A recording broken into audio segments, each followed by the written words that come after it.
Hello my lovelies, how are you? I know it's looking fairly calm and sunny out here, well outside at the moment.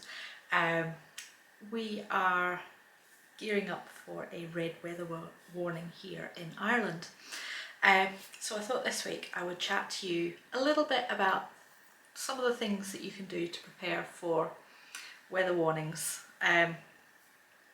This isn't necessarily going to be food related, but I think it's something worth talking about. Now quite often I know these weather warnings turn into nothing, but this one actually looks like it's going to be pretty serious.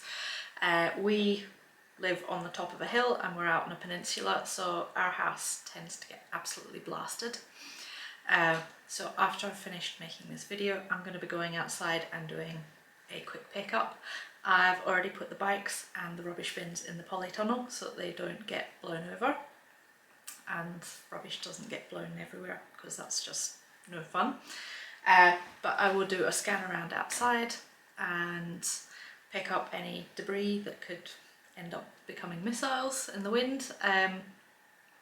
And the trampoline, which is over this way, that will be getting the netting, safety netting taken down, because that's just a great big sail. So first and foremost, one of the worries is the power going out. That tends to happen here when there is big storms. Because we're not in the town, it can take a bit longer for power to come back on.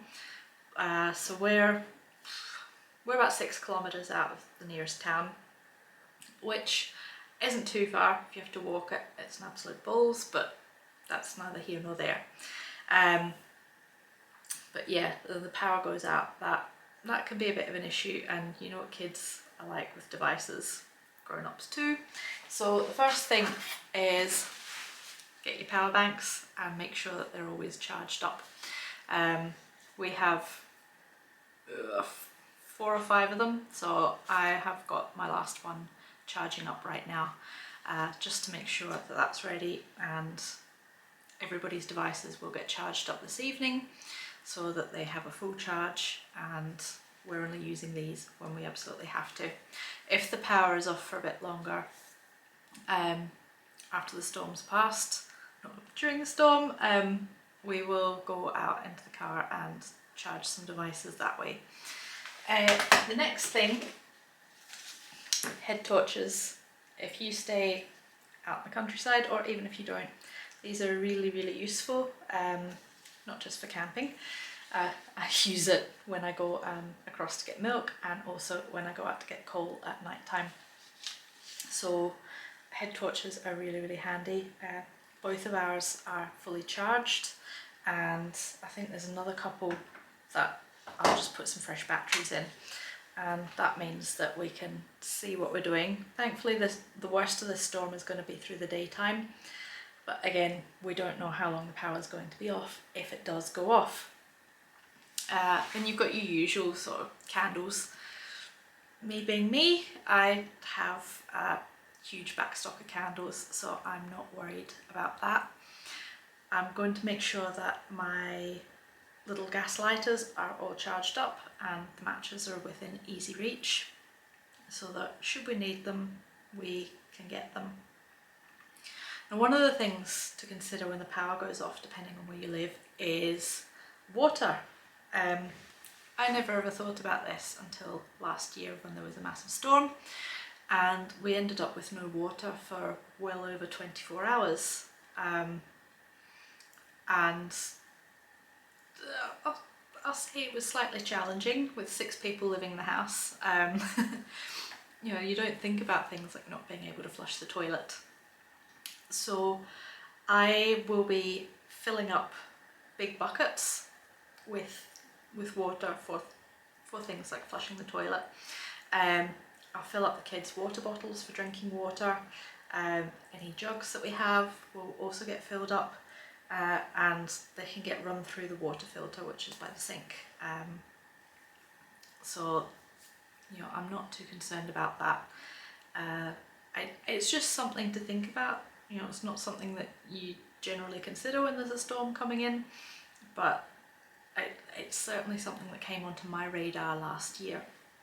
So having a stock of drinking water, but also water for your washing up, the flushing of toilets, can become quite important, and also for washing the kids if they need washed. What else can I think to tell you? If you don't have a gas stove, then one of the little camping stoves is really quite an essential bit of kit. If you are all electric and your power goes off, you need to think about how you're going to make food to feed yourself. We're on bottle gas here, so I make sure that I have at least one gas bottle on standby, so that when one runs out, there's always another one there to replace it. And that's just good practice. I have been in situations where I've been in the middle of doing something and the gas bottle's run out and I've not had a spare one, and it's just a pain in the neck. So having that spare one just to be able to rotate is quite important when you live rurally, or even if you're not so rural but you're still on bottled gas. If you don't have that, as I said, the little portable camping gas stoves, they will make life a bit easier for you, even if it's just to boil some water to make a cuppa. We always feel a bit more cosy and safe and secure when we've had a cuppa. I know I need a cup of coffee in the morning to function and become human, so having the ability to do that is quite important. And having screen-free activities. We've started building up some different board games that we can play with the kids, so that they're not feeling like they have to be glued to the screens and there's not that anxiety there. So we'll probably be trying to do that more with them tomorrow, so that they're not on the devices, because we all know it's not great for us to be on devices all the time. So I am looking to build up that stock of board games.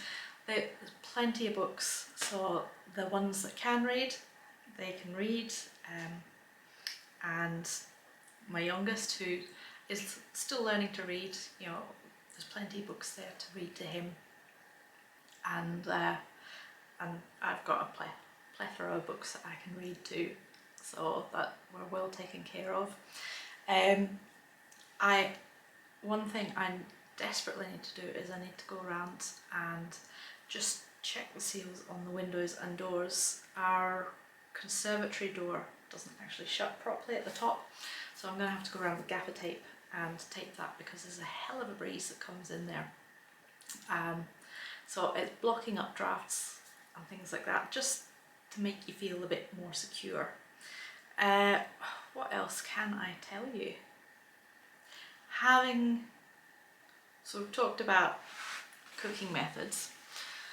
Thinking about meals that you can have that just require stovetop cooking, that's really important. So like your pastas, bolognese, anything that can be fried in a pan or boiled up, you know, things like that. Just having that presence of mind to have the back stock in your cupboards to be able to make that. I know I've touched on this subject before, but it is so important to have a well-stocked pantry, and it doesn't have to all be done at once. You can build it up over time, but having that stocked pantry means that you're not like, oh my goodness, I have to run out of the shop, I have to go and get this, I have to go and get that. You can adapt recipes to make things when you're in a situation where you may or may not have the power. So that's actually a really important one. I will do a video at some point soon sort of showing you what I have in the pantry. I am getting there with sorting this kitchen out so it's not such a hovel, and I'm not so ashamed to show you guys all around.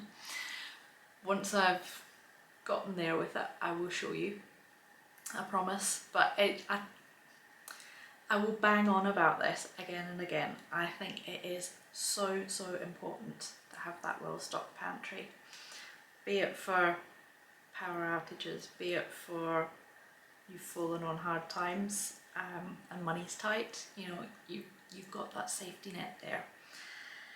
Sorry, I'm having a wee bit of a squirrel, but I think it's worth saying. One of the other things that I will be doing is making sure I have enough fuel in for the fires inside the house. So I'm going to be going out and chopping some kindling to get the fires started today. I will make sure there is enough chopped for tomorrow, and then and coal bought in so that I don't have to go outside during the worst of the storm. So I hope that's given you a bit of food for thought. So until next week, my lovelies, stay safe and take care of yourself.